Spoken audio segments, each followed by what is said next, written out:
coin toss nagdesisyon ng eleksyon.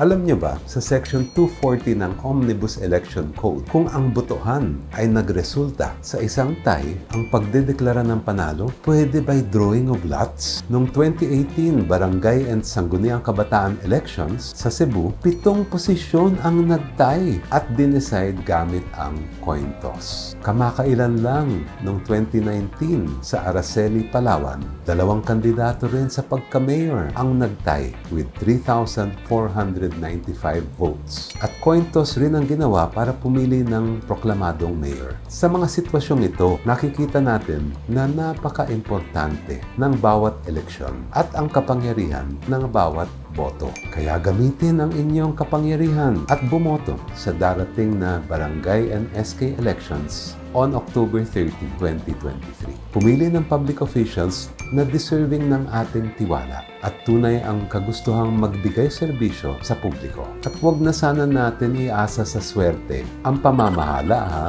Tag a friend to share this message.